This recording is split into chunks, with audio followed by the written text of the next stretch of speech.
شعیب صاحب یو ډیر کلک ملګری او زمونږ یو ډیر ګران قدرمن مشفق او زمونږ مشر جناب حضرت مولانا قاری محمد اسحاق حقانی صاحب ته چې هغې تشریف راوړي او د دې مجلس مناسبت سره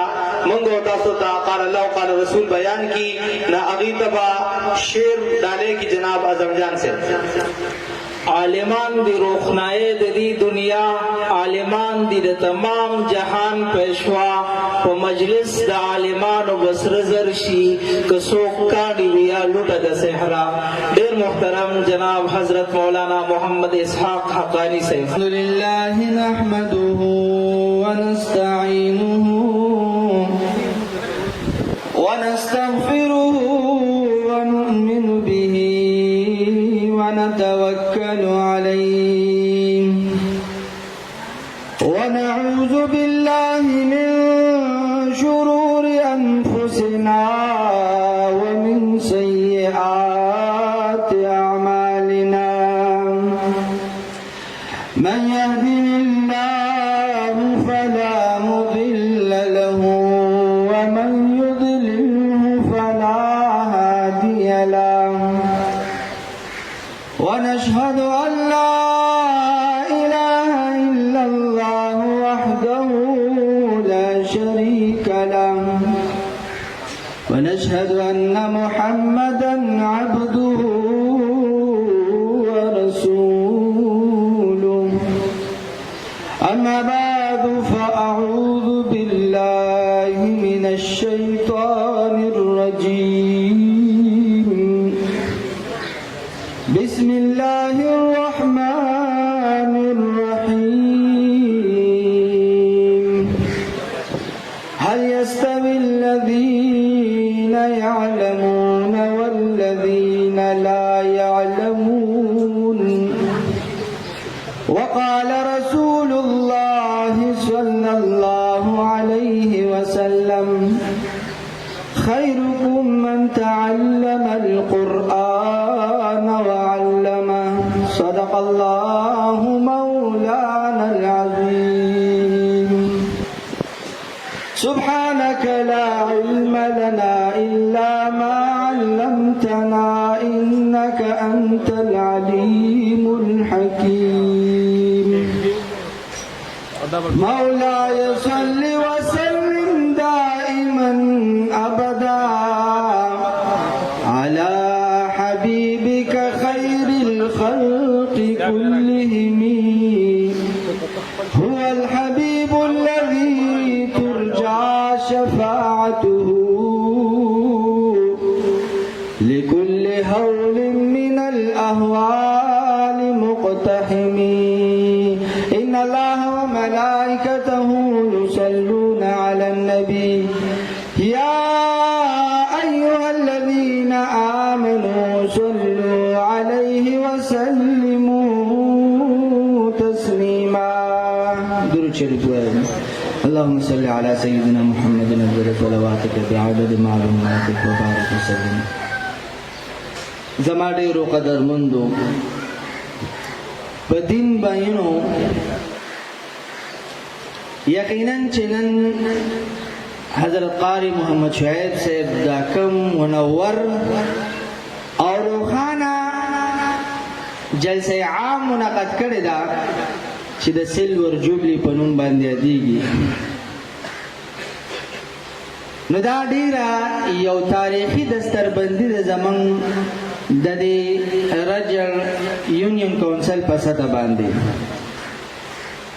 داسې عظیم الشان پروګرام تر اوسه پورې زما د نظر وړاندې لا نه دی تیر شوی. او الحمدلله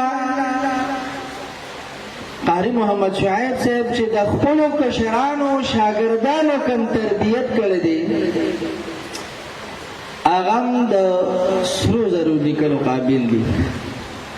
د تعریف کولو ضرورت نشته. زه خو د سټیج دی مشرانو ته چې ګورم مفتی محمد نعیم فریدي صاحب او مولانا محمد اعظم جان صاحب په دې کوم انداز سره چې دا سټیج سنبالوي او په کوم انداز سره چې دی په دې سټیج ولاړ دی خبره کوي نو زویم کو دا پروګرام تر اخره پورې یو عالم بیانونه کوي یو ناتخوان پکې ناتخوانیونه کوي نو د دوی د سټیج د خبرو ته هم څوک تنګ نشي الحمدلله دا ټول د دوی د استاد محترم قاری محمد شعیب صاحب تربیت دی چې د خپل شاګردانو بحمدالله په ډېر ښکلې طریقې سره تربیت کړی دی که چا د دین لاره اختیار کړې ده هغه هم کامیاب دی هغه زما ورسره وړاندې دی خو که یو کس پکې دنیا خوښه کړې ده او هغه طرف ته تللی دی نه هغه هم په دنیادارو کې بې مثال وي ګورئ هغه هم په دنیادارو کې په معاملاتو کې په بازارونو کې او په روزګارونو کې او په دفاترو کې په دین باندې په اول فرصت باندې قایم وي دا د شعیب قاری صاحب د خپل شاګردانو یو ښکلی تربیت دی او دا کوم موجوده ملګري چې دوی هم عزم وکړي چې دا کوم ماشومان دلته من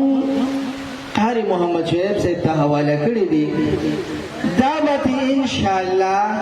کمال ته رسېدلی غواړو ډېر کم خلک هغه بیا په دې باندې ثابت شي ډېر ملګري داسې چې قاری صاحب سره سبق او ناظره پې ووایي او د ده دا خیال یې جوړ دا کامیاب شو د سبق د ناظري او د قاعدې په دوران کې د ده ذهن لاولوکي وي دې لاین ته راوستل غواړي د ښه تربیت خو چې کله د ښه تربیت لاین ته راشي نو والدین یې د دې ځای نه پاسي نو دا یو غلطي ده که غواړی چې زما بچی دې د مفتی محمد نعیم فریدي صاحب په شان کامیاب شي د مولانا زنجان صاحب او د قاری محمد نیاز الدین صاحب په شان او د مولانا نوید صاحب په شان کامیاب شي چې دا قاری صاحب ټول شاګردان الحمدلله کامیاب دي خدا پکې ستاسو وړاندې یو څو ملغلرې دي چې د دې نوم بار بار اخلم که بچیم دغه شان غواړی نو بیا د دې خپلو بچو مرسته پرېږدئ د قاري صاحب مرسته به په دې مدرسه کې شروع کړي تاسو بچي به الله پاک دغه شان کامیاب کړي داسې هیرې جواهرات به الله جوړ کړي نو دا خو مې د قاري صاحب شکریا ادا کوله د دې مجلس مناسبت سره به تاسو ته یو څو ضروري خبرې وکړم هغه الله تعالی خپل کلام پاک کی خبر ورکړی دی او یو استفهام هم ته دی علماء او طلباء هغه استفهام ته استفهام انکاری وي اولنا سوالو کی او دغه سوال داسې وي چې مطلب دا دی چې دا هیڅ کله نشي کېدی الله جل شانه په خپل کلام کې فرمایي هل يستوي الذين يعلمون والذين لا يعلمون علماء او غیر علماء آیا برابر دي نو دې ته استفهام انکاری وي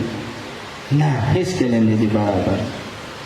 الله جل شانه علماء ته په عوامو کې ډېر لوی مرتبه او درجه ورکړي دي او دا قرآن کې الله جل شانه په بل ځای کې فرمایلی دی والذین اوتوا العلم درجات يرفع الله الذين آمنوا منكم مؤمنانو ته الله پاک یو لوړه مرتبه ورکړې ده په نورو انسانانو باندې خو په دې مؤمنانو کې بیا علماو ته والذین اوتوا العلم درجات څو درجې فضیلت ورکړې دي اوس د دې فضیلت په موته ته څنګه پته لګي چې الله پاک علماو ته د عوامو په مقابله کې څه فضیلت ورکړې ده او څه مرتبه او څه درجه ورکړې ده نو د دې د دوه جهانو سردار محمد رسول الله صلی الله علیه وسلم په یو ښکلي انداز کې وضاحت کړی دی د دوه جهانو سردار محمد رسول الله یو ځل ناست و ګوره د علماو د فضیلت ستاسو وړاندې نن ځکه بیانوم چې دا مجلس بهترین مجلس دی او زمون په سوشل میډیا باندې د علماو او خاص کر د هغه علماء کوم چې زما او ستا په نظر کې د فرشتو حیثیت لري د شیخ ادریس په شان لوی شخصیت د دوی استهزاء شروع ده زموږ په سوشل میډیا او زمون مسلمانان نابو يرونه په ورته لایک ورکړي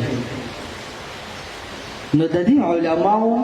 فضیلت تاسو ته بیانوم او تر نن پورې چې چان په دغه غلط فهمه کې حساب شته دا ګوره په دې مجلس کې یا زما دا خبره چې د دې مجلس نه بهر اورسي چاتم نو اغي دې په دې باندې توبه وباسي ها نو نبی عليه الصلاه والسلام یو ځل په مجلس کې ناشته د دوه جهانو سردار نه چاته پوسو کو د الله رسول عالم او عابد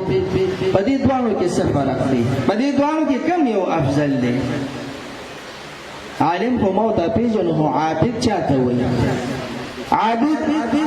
هغه کس ته وایي چې د شپې په تهجد ولاړی دعاګانې او نفلونه کوي او در ورځې روزي فرایض سرته رسوي دغه کس عابد وي نو نبی علیہ الصلوۃ والسلام ته فرمایي چې د عابد او د عالم په منځ کې څه فرق دی پیغمبر علیہ الصلوۃ والسلام یو سمپل مثال ورکو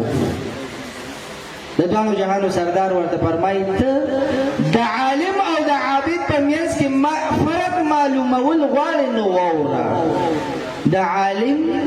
او د عابد په منځ کې فرق دا دی چې عالم ته الله جل شانه په عابد باندې څومره مرتبه ورکړې ده لکه زما مرتبه چې الله جل شانه څنګه په یو ادنا پتا سو کې په یو ادنا مسلمان باندې ساتلی ده نبی علیہ الصلوۃ والسلام چې د پیغمبرانو سردار د امام الانبیاء ورته فرمایي چې زما په تاسو کې په یو ادنا مسلمان باندې کوم فضیلت دی دغه فضیلت د یو عالم په عابد باندې دی دون لوی فضیلت الله علماء ته دا مرتبه ورکړې ده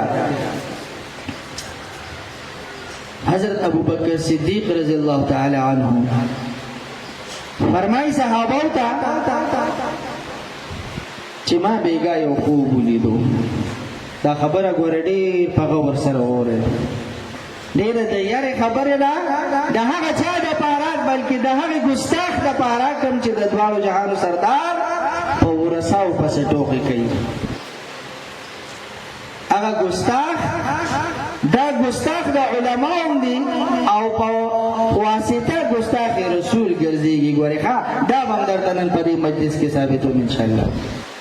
چې دې څنګه ګستاخ رسول دی نو ابو بکر صدیق رضی الله تعالی عنہ یو ځل صحابه ته وایي چې ما بیګا یو خوب ولیدو صحابه ډېر په توجه سره ابو بکر ته کېناستل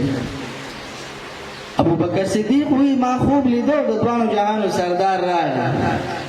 او زید لاس نه ونیول ما ته وایي چې ابو بکر را پاسه زه حیران شوم چې نبی علیہ السلام خو زه داسې چرته نیم پاسول او روانې کړم وایي جهنم طرف ته بوتلم او په جهنم کې راته څه خلک وښودل چې زما زړه ویرېدو هغه خلک ډېر خراب عذاب کې مبتلا وو هغه خلک په شکل سره خنزیران وو او خوراک او اسکاک د هغوی وینې ځوي او په زنځیرونو تړلی شوي او د جهنم په خطرناک اور کې سوځېدل او چغې سورې والې وایي زه ویرېدم وایي ما د الله رسول ته وایي چې د الله رسوله دا بدبخته څوک دي د چا د عبرت کتو دپاره چې تا زه راوستم دا څوک دی د دې را سره اوس لږ تعارف هم وکړه نبي علیه الصلوة والسلام راته ووایي ابوبکر دا هغه بدبخت دي چا چې زما د علماو چا چې زما د امت علماو ته ضرر او تکلیف ورسوم دا هغه بدبخت دي چې الله جل شانه نن په یو خراب عذاب کې مبتلا کړی دي زمون په سوشل میډیا باندې یو خو عام طور سره په یو مسجد کې په یو محفل کې د یو عالم بې عزتي کې سړی بدره دی او کنځل ورته ووایي والته کولو شي نو د دغه کس هغه ګستاخي د دغه مجلس پورې قایمه ده او یو په سوشل میډیا د یو عالم بې عزتي کې نو د دغه کس ګستاخي د ټولې دنیا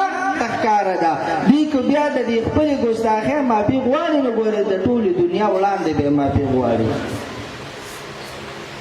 اوس ما تاسو ته ووي چې دا ګستاخ رسول دی دا راته ثابتومه د دوانو جهانو سردار محمد رسول الله صلی الله علیه وسلم فرمایي